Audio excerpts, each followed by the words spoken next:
네, 시장이 조금 다시 무거워지는 분위기입니다. 일단은 설전이 오가고 있다고 말씀드렸는데 강대강이죠. 뭐 이란도 물론 생각이 없는 것 같고, 앞서 그게 정확한 보도인지는 지금 확인을 재차 해봐야 돼서 정확히 말씀드리지는 않겠습니다만 이란이 뭐 트럼프 대통령한테 현상금을 걸었다는 얘기가 나왔고 트럼프 대통령은 이란이 보복을 감행하면 중대한 보복이 있을 것이다라고 또 경고를 했습니다. 그와 동시에 일단은 외국인 투자자들이 또 주식을 팔기 시작했고요. 코스피는 110억, 코스닥은 380억 순매도가 나오면서 시장이 다시 또 약세로 밀리고 있습니다. 자, 일단 시장이 좀 안정되길 기대해봐야 되는데 시장은 시장이고요. 또 정해진 재료, 주제대로 가겠습니다. 자, 2020년 섹터별 전망, 음식료 이야기가 되겠고요. 오늘 메리츠 종금증권 리서치센터 김정욱 음식료 애널리스트와 함께합니다. 어서 오십시오. 안녕하세요. 네, 시점이 조금 저기 하긴 했는데요. 네. 그렇다고 음식료 애널리스트 데리고 유가 얘기하기는 좀 뭐하고, 그죠? 네. 정해대로 가겠습니다. 아까 네. 타이틀을 보니까 음식료 4가지 신에 주목을 한다. 새로운 신자 했던데 한문으로. 네. 어떤 의미죠? 아니, 이제 제가 연간 전망을 쓰면서 식품산업 3.0이라는 아이디어를 제시했습니다. 식품산업이 1.0, 2.0, 3.0 단계에 들어가면서 이제 좀 저성장 국면에 들어섰다고 보고 있고요. 1.0은 대형 마트의 시대, 2.0은 HMR의 시대, 3.0은 이제 플랫폼의 시대인데 아무래도 채널의 변화이기 때문에 추가적인 성장이 없어서 이 안에서 매출 성장을 이뤄낼 수 있는 업체들도 별로 차별화가 될 거다. 그게 이제 4가지 새로운 전략이 필요하다는 거고요. 첫 번째로는 새로운 채널, 공유주방 같은 새로운 채널이 필요하다는 점이고 두 번째는 새로운 제품. 전체 시장의 성장이 없다면 파이를 키울 수 없다면 MS를 뺏는 전략이 유효하기 때문에 네. 신제품으로서 점유율을 뺏는 기업, 그리고 새로운 기술, 마지막 새로운 시장 4가지를 좀 말씀드렸습니다. 네, 채널, 공유 주방, 개별 뭐죠? 공유 주방 그다음에 아까 네, 새로운 제품, 신제품, 신기술, 그다음에 새로운 시장, 해외 시장 말씀드린 겁니다. 새로운 시장. 자, 여중에서 이제 지금 화면에 나오고 있습니다만 공유 주방이라는 개념 앞서 네. 뭐 몇 번 들은 것 같긴 한데요. 조금 더 네네. 구체적으로 설명을 좀 부탁드려볼까요? 네, 공유 주방에 대해서 이제 아시는 분도 계시고 좀 생소하신 분도 계실 텐데 설명을 드리면 부동산 임대업인데 이제 주방을 컨텐츠로 한 부동산 임대업입니다. 그래서 이제 주방을 빌려주는 거고요. 와서 이제 이용하시는 고객분들은 식당을 하시거나 또는 제품을 만들어서 온라인으로 배송, 배달, 판매를 하시는 이제 푸드 메이커라고 우리가 부르고 있는데 그런 분들이 이제 고객으로 오셔서 일을 하시는 겁니다. 그래서 이제는 식당의 개념도 좀 바뀌고 있는데요. 꼭 매장이 필요한 게 아닙니다. 네. 매장이 없이 1인 또는 2인 창업이 가능한 구조인데 이렇게 공유 주방이 활성화될 수 있는 배경은 뭐 우리나라를 예를 들면 이제 배달 서비스 그렇죠. 배달 성장이 앱이 있습니다. 요즘 워낙 네. 활성화 많이 되고 있잖아요. 맞습니다. 배달, 배송 편의성이 확대되면서 기존의 식당의 매장이 없게 되고 그러다 보니까 이제 서빙 그리고 뭐 설거지 등 이제 부수적인 노동력이 필요 없다 보니까 1, 2인 창업이 가능해졌고요. 또 공유 주방의 장점이라고 한다면 낮은 창업 비용을 들 수가 있습니다. 통상적으로 서울에서 뭐 분식점을 한다고 한다면 1억 정도의 비용이 들어갈 텐데 공유 주방 쓰게 되면 1,500에서 2천만 원 정도 비용을 낮출 수가 있고요. 더 큰 특징은 매몰 비용이 없다는 점이에요. 매몰이요? 네, 매몰 비용. 그러니까 식당을 하실 때 뭐 권리금이나 또는 뭐 주방 인테리어 비용, 식기 비용 이런 비용들이 들어가게 되면 나중에 회수가 좀 어렵잖아요. 그렇죠. 네, 그런 부분들을 우리가 매몰 비용으로 얘기를 하는데 국내 자영업, 특히 숙박업, 음식업 그 폐업률이 한 90%에 달합니다. 그렇기 때문에 한 100분 정도 하시면 90분 그만두시는 건데 가장 눈물 흘리시는 게 그런 매몰 비용이거든요. 그런 비용이 없다라는 게 공유 주방으로 창업을 하려는 수요가 늘 수 있는 그런 메리트다라고 좀 보고 있습니다. 네. 네. 그러니까 뭐 비싼 임대료 때문에 또 뭐 이 건물주하고의 트러블도 많고 뭐 젠트리피케이션이라는 용어도 등장하고. 맞습니다. 네, 그래서 새롭게 이제 창출된 게 공유 주방. 네. 또 거기에 부가적으로 배달 앱이 활성화되면서 풍토의 변화. 이렇게 돼서 새로운 신자를 이렇게 쓰시는군요. 네네. 자, 공유 주방이 식자재 유통업체의 새로운 수요처로 부상할 수 있을까? 이런 퀘스천도 있던데요. 네. 아직은 전망의 단계이긴 한데요. 식자재 유통이라고 하면 이제 농수축산물을 구매해서 식당까지 배송해주는 업무를 좀 말하고 있습니다. 네. 그래서 기존에 CJ 프레시웨이, 신세계푸드, 현대그린푸드 같은 대기업들도 진입을 했었는데 이 시장이 기업화되기 좀 어려운 측면들이 있었습니다. 예, 과거부터 계속 기업화시키고 싶었고 클린화시키고 싶었지만 그게 어려웠던 부분은 일반 식당, 골목 상권까지는 대기업들도 진입하기가 어려웠거든요. 이쪽으로 선진화시키기 어려웠는데 공유 주방이 들어서게 되면 이제는 상권의 개념이 제가 바뀐다고 말씀을 드렸죠. 굳이 사람이 좀 몰려있는 지역에 식당을 낼 필요가 없습니다. 네. 꼭 외곽이 아니더라도 이제 인근 뭐 가정집 근처로 들어온다고 하더라도 인적이 드물어도 배달로서 판매가 되기 때문에 식당들이 한 지역에 몰릴 수가 있고요, 이제는. 네. 그 지역이 꼭 사람이 많이 다니는 곳이 아니어도 됩니다. 그래서 한 건물에 이제 식당이 50개, 많게는 100개까지 모여 있는 모습이 이제 나올 수가 있는 거죠. 예. 판매는 배송이나 배달로 판매하면 되니까요. 이렇게 되면 일단 물리적으로라도 기존의 기업들이 각 식당마다 배송을 해야 했던 불편함이 없어집니다. 예. 식당들이 모여있기 때문에 물리적으로도 배송의 편의성이 생기고요.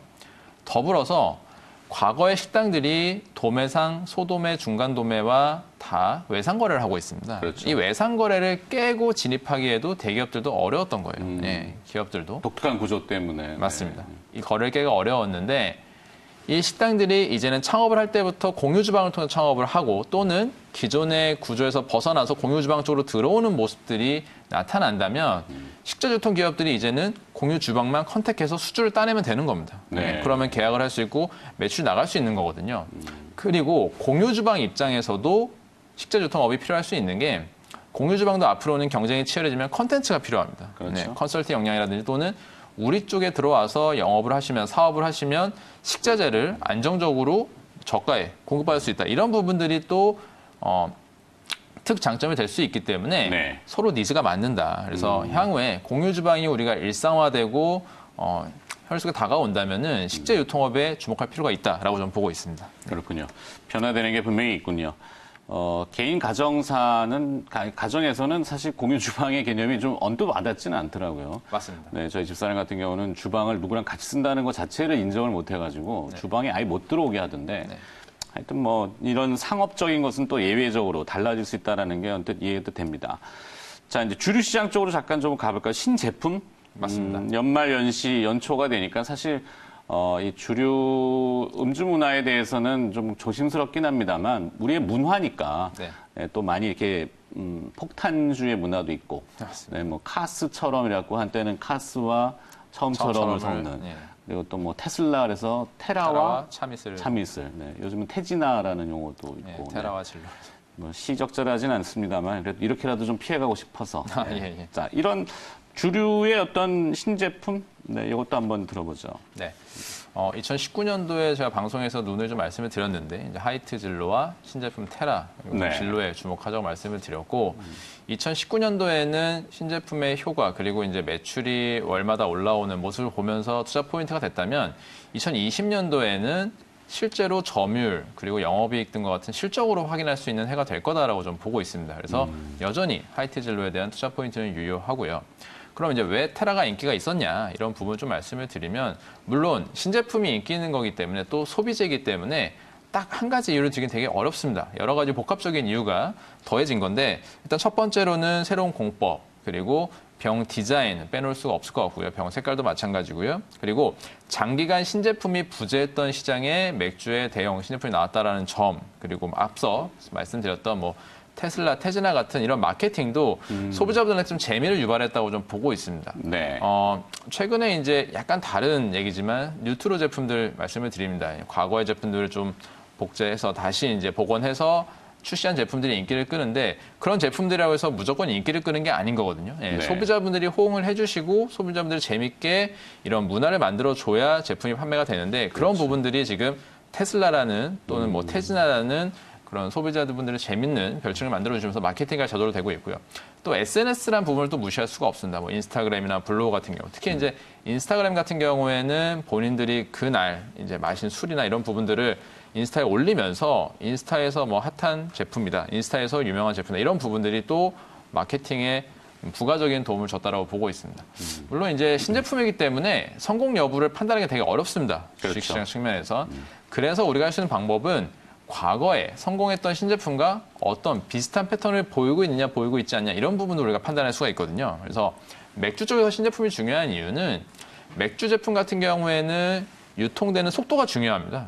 그래서 기존 제품 같은 경우에는 유통 속도가 더뎌졌다면 인기를 좀 끌지 못하게 되고요. 그래서 신제품이 나오면서 유통 속도가 짧은 제품이 필요하고 그리고 또 그 제품이 빨리 팔려야 시장에 자리를 잡을 수가 있는데 네. 과거의 하이트 또는 카스 이외 제품과 비교해도 가장 빠른 판매 속도를 올리고 있기 때문에 그런 부분들은 또 언론을 통해서 확인할 수가 있거든요.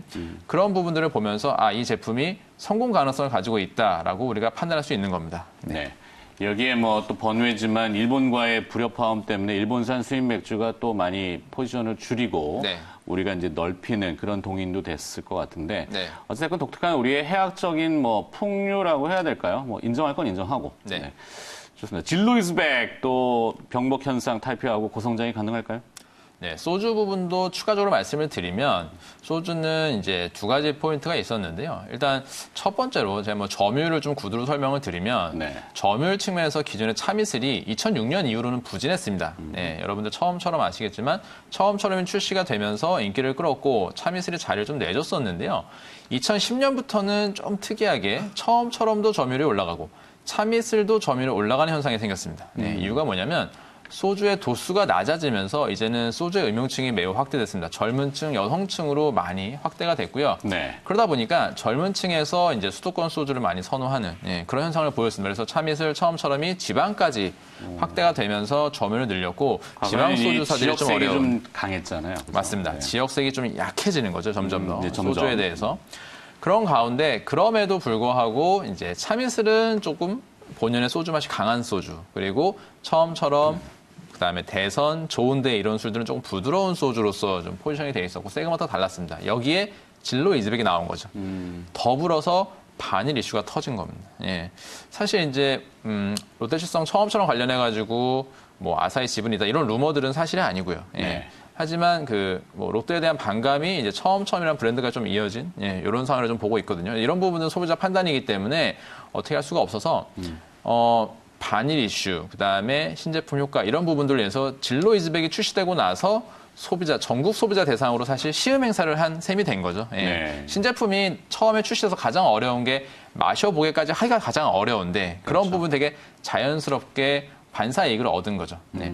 더불어서 진로 이즈백은 연간 판매 목표가 매우 적었습니다. 연간 한 100만 상자 판매를 목표로 가지고 있었는데 지금 월에 100만 정도를 판매하고 있거든요. 네. 그렇기 때문에 출시 초기에 병목 현상이 매우 강했습니다. 예, 그런 부분도 지금 해소가 돼서 캐파가 증설이 됐기 때문에 이제는 좀 수요를 충당할 수 있는 그런 상황이 됐고요. 그렇기 때문에 이제 지역 확장, 그다음에 다른 제품들의 점유율을 뺏어오는 부분까지 감안을 해서 점유율 확대, 고성장이 충분하다라고 좀 보고 있습니다. 네.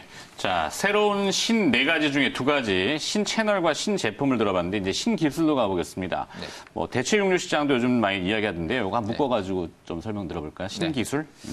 대체 육류 쪽은 특히 올해 같은 경우에 지난해 좀 파동이 있었던 이제 돼지열병 때문에 수입류 가격이 올라간다면 또다시 글로벌 돈유가 상승에 따라서 대체육이 좀 부각받을 수가 있고요. 네.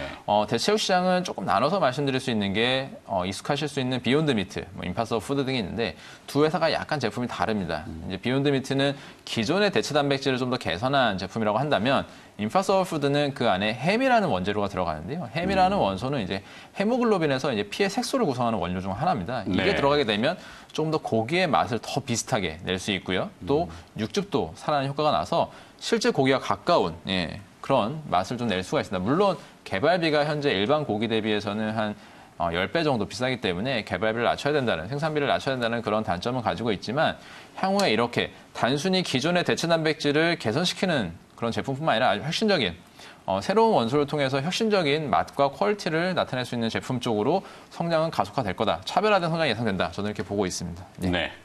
자, 이제 마지막 4번째 신, 새로운 시장 이야기를 해주실 것 같은데요. 이것도 한번 들어보죠. 네, 앞서 말씀드렸던 내용들이 이제 좀 새로운 내용들이기 때문에 좀 더 비중 있게 설명을 드렸고요. 뒤에는 좀 전통적인 해외 시장에 관한 내용입니다. 그리고 이제 해외 시장은 특히 이제 중국, 동남아 이쪽인데요. 네. 라면 쪽을 좀 말씀드리고 싶은 게 라면 같은 경우에 국내 수출 가격은 계속 유지되는 가운데 해외 쪽에 로컬 라면 가격들이 계속 상승하고 있습니다. 그러다 보니까 이제 가격 갭이 줄어들고 있고요. 해외 소비자들의 국내 라면에 대한 적합성이 올라가는 그런 효과가 생기고 있고요.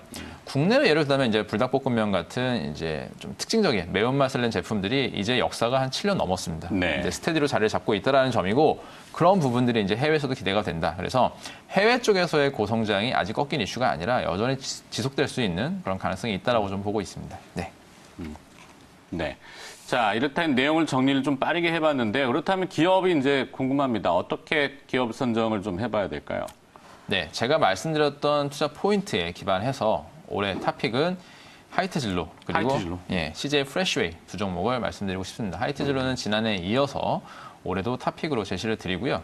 프레시웨이는 말씀드린 이제 공유주방 이슈를 가지고 새롭게 말씀드렸는데 포인트를 좀 간단히 짚어드리면 네. 하이트 진로 같은 경우에는 그동안 이제 맥주 점유율이 오비, 카스 점유율한테 뺏기면서 계속 맥주 이익의 감소 국면을 겪었습니다. 이게 지난 10년간의 모습이었고요.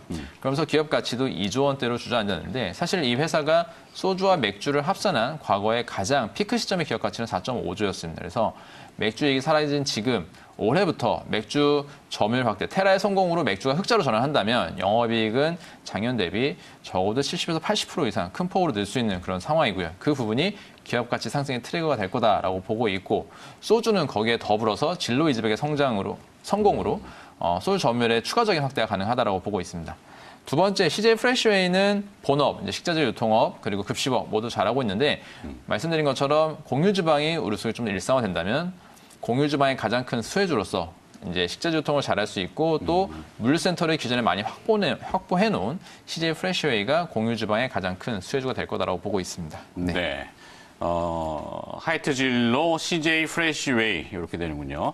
과거에 그 꿀맛 나는 그 버터 칩? 네, 허니버터칩. 네, 맞습니다. 이런 히트 상품은 요즘 최근에 뭐 나올 게 없나요? 맞습니다. 그 히트 제품이 가장 많았던 시기가 2015년. 네, 기억하실 겁니다. 수나리, 그다음에 짜왕, 맛짬뽕, 진짬뽕, 허니버터칩 등 했는데 불닭볶음면 같은 경우도 2012년도에 나와서 히트 제품으로서 지금 스테디가 된 제품이고요. 근데 네. 특징은 뭐냐면 히트 제품이 출시가 되고 스테디 제품으로 자리 잡고 이 기간의 차이가 좀 있습니다. 보통 6개월이 저는 좀 임계치라고 보고 있는데 6개월을 넘어갈 수 있냐 없냐가 중요한 판단 지표라고 보고 있고 제가 말씀드린 테라나 진로 같은 경우는 지금 6개월의 기간을 넘어서 인기를 끌고 있기 때문에 네. 스테디로 자리 잡을 수 있는 제품이다라고 보고 있고 뭐 추가적인 제품은 제가 또 추가적으로 방송에 또 말씀드리도록 하겠습니다. 알겠습니다. 잘 좀 찾아와 주시고요. 자, 오늘 좀 무거운 시장 분위기이긴 합니다만 그래도 또 새로운 것들은 항상 시장은 변화니까 미리미리 준비를 한다는 의미에서 2020년도 섹터별 전망, 오늘 음식료 업종 이야기 들어봤습니다. 메리츠 종금증권 리서치 센터 김정욱 음식료 애널리스트였습니다. 고맙습니다. 감사합니다.